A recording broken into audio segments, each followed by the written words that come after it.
Welcome everybody to Algebra 2, Section 8.6. I just want to give everyone a heads up that this is actually an old video from a previous year because when we switched curriculums this year, we decided to keep most of Unit 8, formerly Unit 9. So you'll see, hey, Unit 9.5, and it's actually now we're 8.6. And I say most of video because we did add on a little bit of stuff to this section. So you'll see some of the formatting is different. But all of the actual examples and wording and definitions and problems and answers and everything like that is going to be the exact same. So you're not watching the wrong notes or anything like that. This is the right section for section 8.6, conditional probability.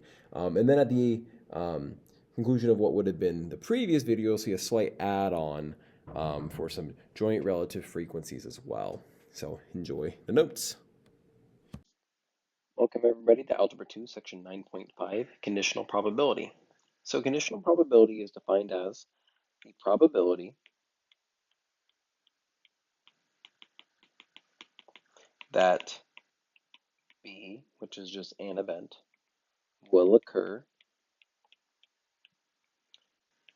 given that event A has already occurred.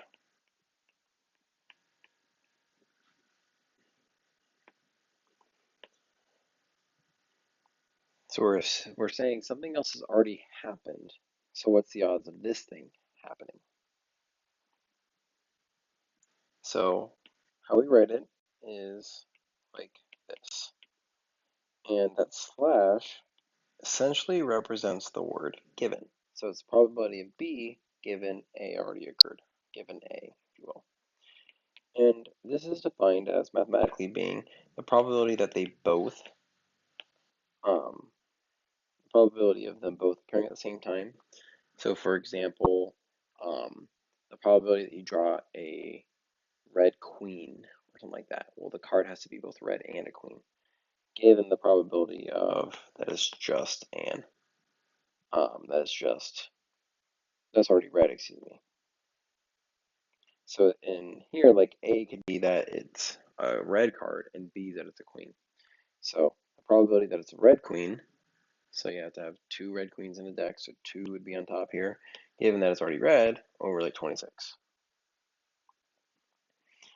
And so we're assuming, or being told, I should say, not assuming, we are told that the one event has already happened. In this case, event A has already happened.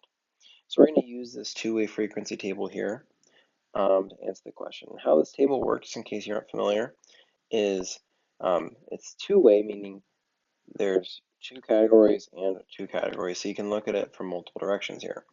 So here you have all the people who took medicine, no medicine, and totals for this column. And the totals for those that took medicine are down here. So here you have those who have headaches and those who don't have headaches. And the total number of people that answered the questions was 100. So of the 100 people that answered questions, 24 had headaches, which means 76 didn't, whereas 65 took medicine and 35 didn't. So the numbers don't all necessarily match up, and that's okay. We can look here and say 11 people had a headache and took medicine, whereas 13 people had a headache and did not take medicine.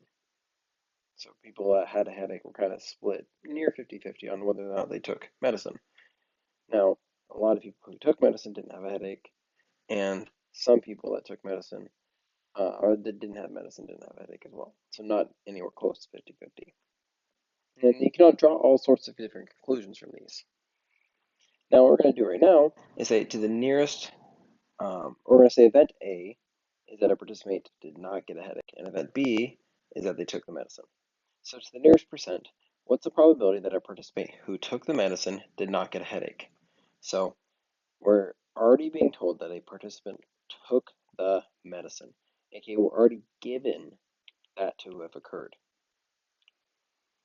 So what you say is, to define this, the probability that that occurs of just event A is 65. That's what already happened. Excuse me, there's a total of 65 people here that took medicine. I should say that's the sample size here of those that took medicine. And that was 65 out of 100 people, by the way, in case you're curious. Now, those that did not get a headache were of those 65 people that took medicine. So if we're just looking at this column, because we're already told it, this is what occurred. We say, oh, 54 people don't have a headache. So 54 out of 65 don't have a headache, 11 out of 65 do. So it says to the nearest percent, so we just divide, multiply by 100, and we get approximately 83%.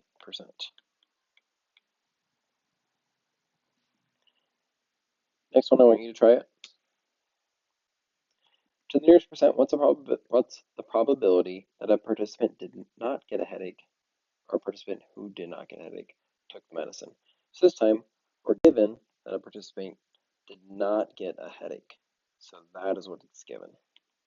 Meaning when we're looking at our rows and columns, we're going to look at the no headache one only, because that's the condition that we're given already. We're told that already occurred. So of those people, which are 76 people,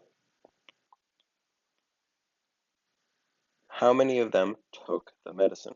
Well, how many of those took medicine? 54 out of those 76. And it happens to be the same 54 as before. So then we also do here 54 divided by 76, multiplied by 100, and you get to the nearest percent, 71%. So as we can see here, 80% likelihood on example 1a, to where a participant that took medicine did not get a headache. And on example 1b, we can see that, hey, participants that did not get a headache, 71% of them did take the medicine. So high correlation there between taking the medicine and not getting headaches. All right, given a standard deck of playing cards, find the probability that a red card randomly drawn from the deck is a jack. Okay, well, so we're finding the probability that it's a jack given that it's a red card already. So we say, how many red cards are there? There's 26, half the deck. And then of those red cards, of those 26 red cards, how many of them are jacks as well? So how many red jacks do we have? Well, we have 2. Jack of hearts, jack of diamonds. So then we say 2 over 26 reduces to 1 over 13. And if you're not asked to put it in a percent, you can just leave it as a fraction here. Meaning every 13 cards you should draw, you should get the jack as long as it's red. So every 13 red cards you draw, I should say, you should get a jack. Next, find the probability that a face card drawn from the deck is a king. So, probability that you get a king given that it's already a face card. And so we say, how many face cards are there in the deck? Well, there's 12 face cards in the deck. Face cards are defined as king, jack, and queen. Ones that quite literally have a face on them. And so we have 4 suits, 3 cards in each suit, that's 12 cards. And of those 12 face cards, we say, well, 4 of them are kings, 1 from each suit. So it means we have 1 out of every 3 face cards is a king. And I want to note in your sentences, by the way, I should have noted this on example 2 a moment ago, but on example 3, find the probability that a face card drawn from the deck is a king. That a face card drawn from the deck. That's being told that, hey, we're given that is happening, or that has happened. In the previous one, given a standard deck of playing cards, given is not your keyword there, believe it or not, because it's not the condition of what event occurred. You find the probability that a red card randomly drawn from the deck is a jack. So we're already told, hey, the card's red. So we're given that info. That instantly cuts it in half. Example 4. I'm going to try example 4, A, B, and C on your own. All right, so we have this 2-way frequency table of students that got how much sleep they got, and then whether or not they passed or failed the exam. So A, to the nearest percent, what's the probability that a student who failed the exam got less than 6 hours sleep? So what's our given here? Well, that a student who failed the exam, there we go. That is what we're given. So, students that failed the exam. 18 students and got less than 6 hours of sleep. So probability that they got less than 6 hours of sleep, less than 6 hours of sleep, given that they failed. Well, what's the probability that how many of those that failed got less than 6 hours? 10 out of 8 of them. 10 out of 18 of them. To the nearest percent, divide, multiply by 100 and round to 56%. 4b, to the nearest percent, what's the probability that a student who got less than 6 hours of sleep failed the exam? That is what we're given this time. So it's switched around. So the probability that a student fails given they got less than 6 hours of sleep. Well, that's going to be saying, okay, well, how many students got less than 6 hours of sleep? So we look at this top row. 22 got less than 6 hours of sleep. And how many of those failed? 12 of them. And to the nearest percent, we say, okay, well, that's approximately 40.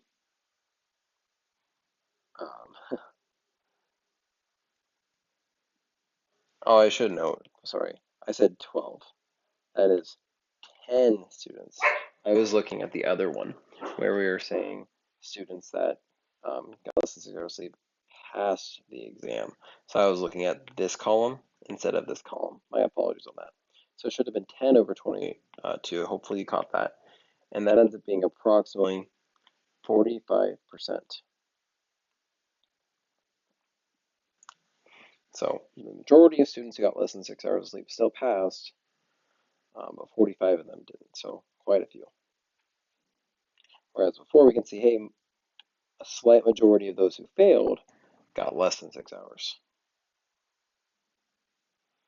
And then last but not least, to the nearest percent, what's the probability that a student got less than 6 hours of sleep and failed the exam? So we're not actually having one, no, there's nothing given here, my apologies. It's and.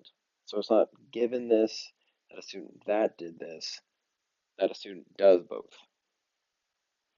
So this is the probability of failing and getting less than 6 hours of sleep. So we have to go back to the total of 120. This is a different one than the previous one, so this one was probably tricky for you guys. And then we say, okay, where's the overlap between failing and getting less than 6 hours? Well, the overlap is right here at 10. So 10 out of 120 students that took the exam both failed and got less than 6 hours of sleep. So to the nearest percent, only 8% of the students match that criteria. That means the other 92% of the students didn't both fail and get less than 6 hours of sleep. They could have done one or the other or neither. All right, so we got to be really careful with the wording on these. I think what we're seeing here, especially with the examples 4a and b compared to example 4c, where it has the word and there, which is the key word. Now we're going to move on from a two-way frequency table to a joint relative frequency table. And the only real difference here is that we're going to divide the value in each category by the total number of values. So we have a table here that represents the number of NFL teams that won or lost their first game of the season. And we're going to find these joint relative and then marginal relative frequencies, which the marginal relative frequencies will just be these totals we'll find right here if my pencil will cooperate with me. There we are. These columns right here. And this number will always be 1 because that's 100% of the data. And so if you add these two numbers, you should get 1. And if you add these two numbers, you should also get 1. So now what you would do is you'd say, okay, in total, there were 10 plus 6 plus 6 plus 10, which is 32. So there are 32 total values. So then we take this column, AFC teams that won. AFC teams that won, you take 10 divided by 32, and you get the decimal. The first 3 decimal points we'll just do here, or sorry, the first 4 we'll do. 0.3025. And some of us may really benefit from putting a 0 in front of the decimal. I will here. And then I do the same thing for AFC teams that lost, and I'll put that here. So I do 6 divided by 32. So divided by the total number of values in the table. And so 6 divided by 32 ends up being 0.1875 to 4 decimal places. And then if I add up those two columns, that ends up giving me 0.5000, which I don't need all those extra zeros if I just know it's going to be 0.5 or half, which 16, if I add up 10 plus 6, I get 16 that were AFC teams out of 32. And if you know the NFL, then you would say, oh yeah, half the teams are in the AFC or half the teams are in the NFC, one conference versus the other. And then we do the exact same thing with teams that won and lost in the NFC. So we take 6 divided by 32, which we've done that before. It was this number. And so it was 0.1875. And then lost in the NFC, which is 10 divided by 32, which was 0.3025. And then add those together, and we once again get half. And if we do add half and half, we get a whole. And that's just really adding here the teams in the AFC and the teams in the NFC make an entire NFL league, which, yeah, that's true, because those are the only two conferences. And then over here now we're totaling horizontally, so we're totaling the number of winning teams, okay? Well, the thing is only half the teams can win, so if you add these up, you end up getting half again, and that means half the teams lose. And so, well, half of them lost. And once again, if you add up the winning teams and losing teams, you get all the teams, because no teams were on bye, which means that they didn't play, for example. And then now we got some questions which unfortunately just are on the next page here, which quite unfortunate, as I mentioned here. But you know what, I'm gonna actually just hijack this table here using a little tool here I can use on my screen here. You're seeing a lasso tool here.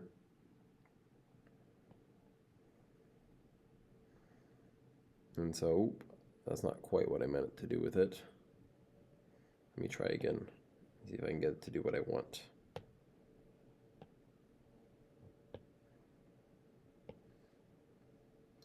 You're not seeing me click the things behind the screen here, but it is achieving what I want it to. And so now I can insert that right there. There we go. And that'll help us out greatly. So now we use the table to find the probability. Okay, well, probability that either an AFC or NFC team won. Well, these are all probabilities already in this table. That's how joint relative frequencies work and marginal relative frequencies work. And so this would be a relative frequency table to speak to that. I called it a joint relative frequency table, but it would be a relative frequency table because it's both joint and marginal frequencies.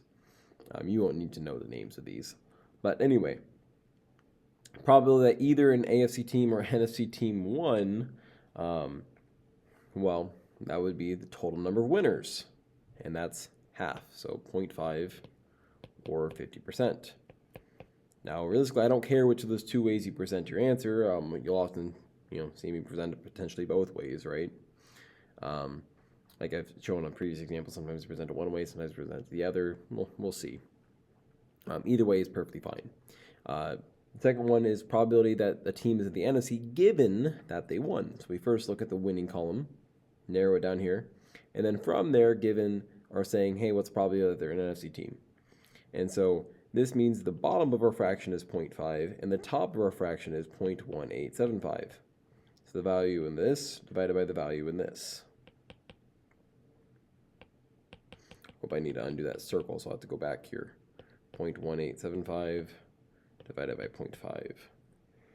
And then this approximates to 0.375 or 37.5%. Which, once again, I don't care whether you use the decimal form or the percentage form. They're the same number, presented two different ways. And then now on the flip side, probability that someone lost, their team lost, given that they are an AFC team. So we're zooming in on the AFC teams and saying what's the probability they lost. So it's 0.1875 divided by the half the teams in the AFC, 0.5. So it actually ends up being the exact same fraction as before, which we know turned out to be 0.375 approximately. And that's 37.5%.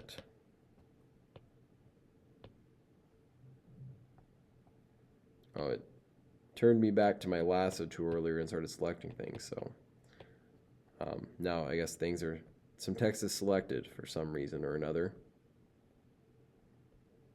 Well, I don't know how to fix that right now, and I'm not going to worry about it. But moving on to the next problem. Now let's do number of first class and coach passengers on the plane who decide to check their bags. And whether it's one bag, two bags, or no bags. And the joint relative, marginal relative frequencies, aka the 6 numbers, and then the total columns. And as I mentioned before, the bottom right column should always be 1 because that's just the totals. The total of everything, which is 100%. So we first have to figure out how many values are there total in this table. And the answer to that is there's 160 if we add all those up. And so now we take individual values in the table, so 16 divided by 160, 12 divided by 160, 2 divided by 160, and we put those in the correlating of these 6 boxes that match up for first class and coach and 2, 1, 0 bags. So if I do that, I end up getting, I would encourage you, by the way, to go ahead and do this on your own. Pause the video and then see what I get. But anyway, this would be 0.1, 0.075, 0.0125, and the total of this column, 16 plus 12 plus 2, and then divide that by 160, which would be 30 divided by 160, which would be 0.1875, or if you just add all those numbers up. Then the next column, 0.325, 0.375, 0.1125, 0.8125. And you might get really sick of writing the 0 before the decimal, so you don't have to, as I mentioned. Then the total on this side, we just add all these up horizontally. And so this would be 0.425, 0.45, and 0.125.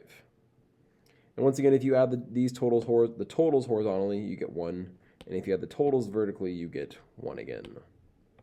Because 100% of the people who check bags is, or didn't check bags, regardless of amount of checking or not, then it's 100% of passengers. And 100% of coach, or if you add up all the people who flew first class versus coach, you get 100% of the passengers as well. Now answering these 4 questions, so that way we can wrap up this section of notes. How exciting. So question A, probability a coach class passenger that did not check any bags. So we zoom in on coach class and didn't check bags, and it's this one right here, so 0.1125, which is the same thing as 11.25%. And as I mentioned before, I really don't care which one you do. Pick one. Probability of first class passenger that checked at least one bag. So probability of that, I should say. So first class, checked at least one bag, so we have to add these 2 up. Be careful in the wording there. So 0.1 plus 0.075. So this is 0.175, which is the same thing as 17.5%. Once again, I don't care which of these 2 you do. C, probability somebody's in coach class given they checked one bag. So the total, or they checked exactly one bag, to be clear, not at least. So the total number of people checking one bag is 0.45. So that's on the bottom. And the number on top is not the total number of people in coach class, but only of those that checked bags, so 0.375. Because when we have given, which is this vertical line, or sometimes a slash, we have restricts that first number, or the first category. And so this then approximates to 0.83 repeating, which is the same thing as 83.3 repeating percent. And as I mentioned before, I don't care decimal versus percentage. And last but not least, probability that somebody checked 2 bags given that they're first class. So probability that somebody's first class is down here, 0.1875. And probability that they check 2 bags given that happened is 0.1, because that's inside of check 2 bags, or does it meet the first class restriction? So 0.1. And if I do this division, I get approximately 0.53 repeating. This actually wouldn't be approximate, that'd be exactly, I should say. And that would be the same thing here, since you're doing a repeating bar. And so that would be the same thing as 53%, or 53.3 repeating percent, my apologies. Really do want to have that repeating on there. And I don't care which of the two you do. And that wraps up section 8.6 of Algebra 2.